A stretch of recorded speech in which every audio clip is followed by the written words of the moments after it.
Hello दोस्तों, आज हम लोग गोडाउन वायरिंग के बारे में प्रैक्टिकल करेंगे और साथ में हम लोग ना सर्किट डायग्राम के साथ बनाएंगे। मतलब सर्किट डायग्राम भी बनाएंगे और इसका हम लोग प्रैक्टिकल करेंगे। प्रैक्टिकल भी करेंगे, सर्किट डायग्राम भी बनाएंगे ताकि आप लोग को सर्किट डायग्राम भी आपको समझने में दिक्कत नहीं होगा। तो देखिए, हम लोग गोडाउन वायरिंग की बात करते हैं। सबसे पहले तो गोडाउन वायरिंग में जो होता है ना, आपको गोडाउन वायरिंग में आपको जितना बल्ब होगा उससे कम टू वे स्विच चाहिए। एक टू वे स्विच कम, मतलब 4 बल्ब है तो आपको एक कम कर दीजिए। 3 का कितना चाहिए आपको? टू वे स्विच चाहिए। और एक क्या चाहिए?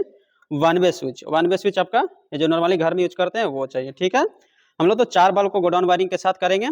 ठीक है, अगर 10 बल्ब लेते हैं आप लोग तो 10 बल्ब में कितना गोडाउन वायरिंग के लिए स्विच चाहिए? Two way switch. तो टू वे स्विच कितना चाहिए? एक कम, यानी 10 बल्ब लेंगे तो 9 चाहिए। ठीक है, तो हम लोग सर्किट डायग्राम के साथ स्टार्ट करते हैं। ठीक है, तो सबसे पहले हम लोग क्या करेंगे? तो वन वे स्विच जो है आपका, इसमें क्या करेंगे? वन वे स्विच में नीचे में हम लोग क्या देंगे? इसमें फेज देंगे, एक फेज तार दे देंगे। ठीक है, चलिए हम लोग इसमें पहले फेज तार को हम लोग दे देते हैं। ठीक है, तो फेज तार के लिए हम लोग इसमें देखिए फेज तार दे देते हैं। तो इसमें हम लोग फेज तार दे देते हैं। तो हम लोग एक फेज तार दे दिए। ठीक है, तो फेज तार हो गया। अब ऊपर वाला का कनेक्शन कैसे करना है? तो देखिए, हम सर्किट डायग्राम के साथ चलेंगे ताकि आपको समझने में भी आसान होगा। तो हम फेज दे दिए। अब यहाँ से आपको क्या करना है? बीच में देना है। टू वे स्विच का कहाँ देना है? बीच में। तो यहाँ से कहाँ देंगे? बीच में। तो यहाँ से हम लोग कहाँ दे देंगे? इसके बीच में दे देते हैं। चलिए एक तार को हम लोग दे देते हैं।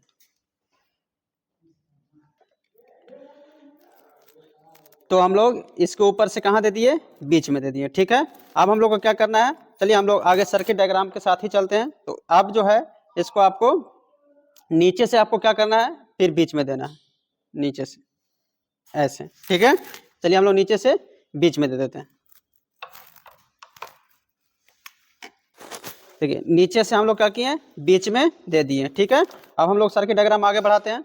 फिर हम लोग क्या करेंगे? यहाँ से नीचे में किस में देंगे? बीच में दे देंगे। बीच में चलिए हम लोग फिर से दे देते हैं। तो हम लोग यहाँ नीचे से क्या कर दिए? बीच में दे दिए। ठीक है, एक बार और समझ लीजिए। यहाँ से आपको कहाँ देना है? वन वे स्विच के ऊपर से कहाँ देना है? बीच में। फिर इसके नीचे से कहाँ देना है? बीच में। फिर इसके नीचे से कहाँ देना है? बीच में। मतलब इस स्विच से इस स्विच में क्या करना है? बीच बीच में कनेक्शन कर देना है। चलिए अब हम लोग इसमें क्या करेंगे? तो सबसे पहले हम लोग देखिए, इसका तो कंप्लीट हो गया, दो टर्मिनल कंप्लीट है। तीसरा जो बच गया ऊपर वाला से कहाँ दे देंगे? एक बल्ब में दे देंगे। कहाँ दे देंगे? एक बल्ब में दे देंगे। ठीक है, और फिर इसको ऊपर वाला से एक बल्ब में दे देंगे। ठीक है, और फिर इसका ऊपर वाला से एक बल्ब में दे देंगे। चलिए हम लोग 3 को पहले कर लेते हैं। ऊपर से बल्ब में दे दिए, अब उसको ऊपर से हम लोग बल्ब में पहले हम लोग इसको दे देते हैं। ठीक है,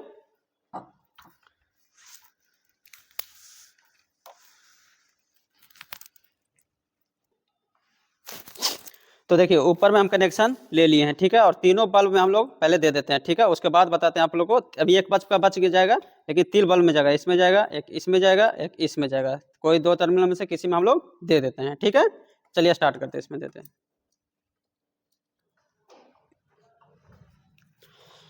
तो हम लोग एक एक टर्मिनल को क्या किए? इस बल्ब में दे दिए। बल्ब का 2 टर्मिनल होता है, बल्ब का 2 टर्मिनल होता है, तो एक एक को हम लोग दे दिए, जैसे हम लोग इस डायग्राम के साथ दिए थे एक एक बल्ब को। ठीक है, अब जो आपको बच गया, एक बल्ब का कोई कनेक्शन नहीं हुआ है, तो इसको हम लोग क्या करेंगे? अब देखिए, अगर लास्ट में बल्ब जो बचता है ना, उसको नीचे से दिया जाता है। कहाँ से दिया जाता है? नीचे से दिया जाता है। तो हम लोग नीचे से दे दिए।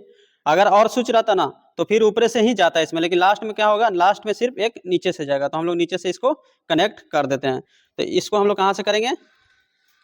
इस स्विच के नीचे से कर देते हैं। ठीक है, तो हम लोग इसको यहाँ दे दिए। ठीक है, अब चलिए हम लोग आगे बात करते हैं। इसको हम लोग सर्किट डायग्राम का, यहाँ तो मेरा कंप्लीट हो गया, सब में कंप्लीट हो गया। फेज सभी बल्ब को चला गया। अब बच गया न्यूट्रल। तो न्यूट्रल के लिए हम लोग क्या क्या करेंगे? ये जो है ना, इस बल्ब का टर्मिनल से इसमें कनेक्ट करेंगे, इस बल्ब का टर्मिनल को इससे कनेक्ट कर देंगे, इस बल्ब को इसको, मतलब सबको एक साथ जोड़ देंगे, कॉमन कर देंगे। ठीक है, तो चलिए हम लोग इसको कर देते हैं। इसको आप लोग कहीं से भी क्रॉसिंग करके ले जाइए, इसमें कर दीजिए। ठीक है, यहीं से कनेक्ट करके इसको यहाँ ले आइए, और यहीं से कनेक्ट करके आपको यहाँ ले आइए। ठीक है, इस तरह से कर देना है। सब एक एक बल्ब को कॉमन कर देना है। कॉमन कर दिए, चलिए हम लोग इसको कॉमन कर लेते हैं। ठीक है,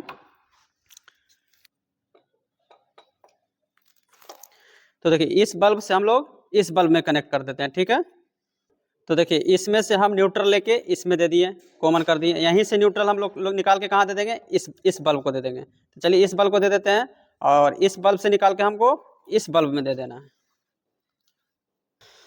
तो देखिए इस बल्ब से हम लोग इसमें दे दिए और इसी बल्ब से हम लोग निकाल के न्यूट्रल क्या कर दिए, एक बार निकाल दिए, तो इसे हम सप्लाई दे सके। तो न्यूट्रल यहाँ से आ गया, चलिए समझ गए, देख रहे हैं, यहाँ से न्यूट्रल निकाल के इसको दे दिए, यहाँ से न्यूट्रल निकाल के इसको दे दिए, इसी से न्यूट्रल निकाल के इसको दे दिए। मतलब सारे को हम लोग कॉमन करके एक यहाँ न्यूट्रल निकाल लिए और एक यहाँ फेज निकाल लिए, ठीक है। तो चलिए हम लोग इसको सप्लाई देते हैं और किस तरह से काम करता है, चलिए इस सबको हम लोग पलट लेते हैं पहले। तो चलिए हम लोग लाइन दे दिए हैं, अब स्टार्ट करते हैं, ठीक है। तो सब गोडाउन वायरिंग में जब मेन स्विच जो होता है आपका 1 वे स्विच, वो गेट के पास रहता है। जैसे ही एंट्री करेंगे 1 वे स्विच दबाएंगे तो शुरू वाला बल्ब जलना चाहिए, ठीक है, जल गया। उसके बाद जैसे ही आगे बढ़ेंगे तो ए वाला बल्ब जलना चाहिए और पीछे बंद होना चाहिए। तो देखिए बंद हो गया पीछे वाला। अब जैसे ही आगे बढ़ते जाएंगे आगे वाला जल जाएगा, पीछे वाला बंद हो जाएगा। देखिए लास्ट में अगर मान लीजिए चले गए तो ये वाला जल गया। अब हम लोग को वापस आना होगा, तो वापस वाला फिर से टिपेंगे इसको तो आगे जला जाएगा, फिर से टिपेंगे आगे जला जाएगा, फिर से टिपेंगे आगे जला जाएगा और उसके बाद ये जिसको बंद कर देंगे, ठीक है। तो गोडाउन वायरिंग इस तरह से किया जाता है। सर्किट डायग्राम में एक बार आप बढ़िया से देख लीजिए किस तरह से हम लोग वायरिंग किए हैं, ठीक है। तो गोडाउन वायरिंग इस तरह से किया जाता है। अगर वीडियो अच्छा लगा है तो कृपया लाइक, सब्सक्राइब, शेयर जरूर करें।